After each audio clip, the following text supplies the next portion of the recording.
అందరికీ నమస్కారం. Welcome back to our channel విజేత స్టడీ సర్కిల్. ఈరోజు మనం ఈ వీడియోలో ఆంధ్రప్రదేశ్ పెన్షనర్ల 2 డిఆర్లకు సంబంధించినటువంటి 6 ఇన్స్టాల్మెంట్ సంబంధించినటువంటి అరియర్స్పై తాజా సమాచారం మనం వీడియోలో చూద్దాం. అందుకనే ముందుగా మన ఛానల్లో ఉద్యోగులు మరియు పెన్షనర్లకు సంబంధించి జీతాలు, పెన్షన్లు, డిఏ, పిఆర్సీ, సర్వీస్ మ్యాటర్స్ సంబంధించి ప్రతి అంశాన్ని వివరిస్తూ విశ్లేషణ చేస్తూ 100% ఖచ్చితమైన తాజా సమాచారంతో వీడియో చేయడం జరుగుతుంది. అలాంటి వీడియోస్ కావాలనుకుంటే మన ఛానల్ సబ్స్క్రైబ్ చేసుకొని ఫాలో అవ్వండి. మీకు తెలిసిన వారికి తెలియచేయండి. ఈ ఆలస్యం చేయకుండా మన వీడియోకి వెళ్దాం. మనకి 2 డిఏలకు సంబంధించి 6 విడతల్లో బిల్లు పెట్టడం జరిగింది. డిఏ అరియర్స్ వాటికి సంబంధించి కొందరికి 6 నెలలు జమ అయ్యాయి, కొందరికి 3 నెలలు జమ అయ్యాయి, కొందరికి 1 లేదా 2 నెలలు జమ అయ్యాయి. దీనికి సంబంధించి కాకినాడ పెన్షనర్ అసోసియేషన్ వారు డిటిఓని అడగడం జరిగింది. వారు కింది ప్రశ్నలకి ఈ విధంగా సమాధానం ఇచ్చారు. డైరెక్ట్ ఆఫ్ స్టేజెస్ అకౌంట్ వారిని కనుక్కొని దీనికి సంబంధించినటువంటి సమాచారం ఇంకా తెలియజేస్తామని చెప్పున్నారు. ఇక్కడ వాళ్ళు అడిగినటువంటి కొన్ని సందేహాలు, వారు దానికి ఇచ్చినటువంటి సమాధానాలు ఒకసారి మనం గమనించినట్లయితే ఇక్కడ మొదటిది డిఏ అరియర్స్ ఇంకా చాలామందికి పడలేదు, ఎప్పుడు పడతాయని అడిగారు. అయితే డిఆర్ బిల్లులు సిఎఫ్ఎంఎస్లో అప్రూవ్ అయిన వారందరికీ కూడా జమ అయ్యాయి. ఇంతవరకు రాని వారికి సోమ మంగళవారాల్లో జమ అవుతాయి. ఎందుకంటే మధ్యలో పబ్లిక్ హాలిడేస్ వచ్చాయి కాబట్టి వారికి సోమ మంగళవారాల్లో జమ అవుతాయని చెప్పారు. ఈరోజు అక్కడక్కడ కొందరికి జమ అయినట్లుగా ఉంది. అలాగే రేపు కూడా జమ అయ్యే అవకాశం ఉంది. అయినా కూడా ఈరోజు రేపు సోమ మంగళవారంలో పడకపోతే వారి సంగతి ఏమిటి అని అడిగారు. ఫైనాన్షియల్ వారు సిఎఫ్ఎంఎస్ సైట్ ఓపెన్ చేయమని పర్మిషన్ వచ్చిన తర్వాత మిగిలిన వారికి బిల్లు యాడ్ చేయడం జరుగుతుందని తెలిపారు.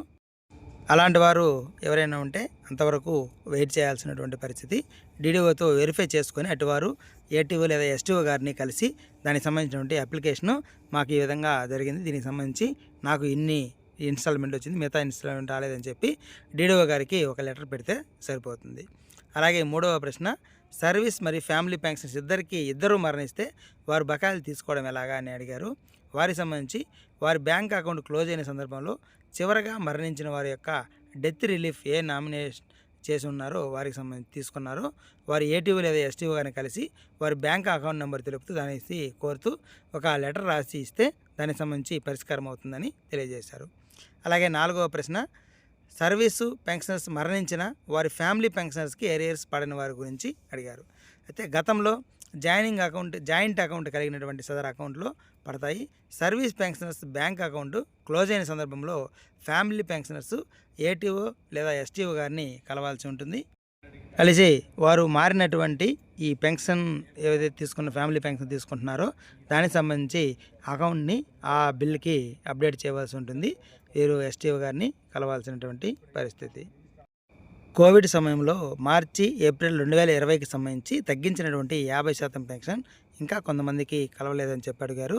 దానికి సంబంధించి అడిగితే దాన్ని డిఫరెంట్ అమౌంట్ అంటారు. దానికి సంబంధించి ఎవరైనా ఇంకా జమ కానివారు వెంటనే ఎస్టీఓ లేదా ఏటీఓ గారిని కలిసి అప్లికేషన్ పెట్టుకోవాలి. వారు దాన్ని పరిశీలించి తగిన చర్యలు తీసుకుంటారు. చాలామందికి తెలియక యథావిధంగా సైలెంట్గా ఉన్నారు. సదరు సిఎఫ్ఎంఎస్ సైట్ ఓపెన్ అయ్యి ఇప్పటికే 2 నెలలు అయింది. ఇంకా ఎవరైనా కలవని వారు ఉంటే వారు కలిసి దానికి సంబంధించినటువంటి ఈ డిఫరెంట్ అమౌంట్ని తీసుకోవచ్చు అని చెప్పి తెలియజేశారు. కాబట్టి మొత్తం మీద మనకి ఈ 2 డిఏలకు సంబంధించి 6 ఇన్స్టాల్మెంట్కి సంబంధించి 1100 కోట్లు. అయితే ఇది సిపిఎస్ ఉద్యోగులు కానీ, పిఎఫ్ ఉద్యోగులకి కొందరికి ఇప్పటికే జమ అయింది, మిగిలిన వారికి కానీ, అలాగే ఈ పెన్షనర్స్ ఫ్యామిలీ పెన్షనర్ కానీ, సర్వీస్ పెన్షన్ కానీ వీళ్ళందరికీ క్యాలిక్యులేట్ చేసి ఈ 2 డిఏలకు సంబంధించి అమౌంట్ అయితే మనకి 1100 కోట్లు రిలీజ్ అయింది. ఇంకా ఎవరైనా జమ కాని వారు ఉంటే మనకి ఈ వారంలో చూసి నెక్స్ట్ వీక్లో దీనికి సంబంధించి మీరు రిక్వెస్ట్ లెటర్ ఇచ్చినట్లయితే వారికి జమ అయ్యే అవకాశం ఉంది.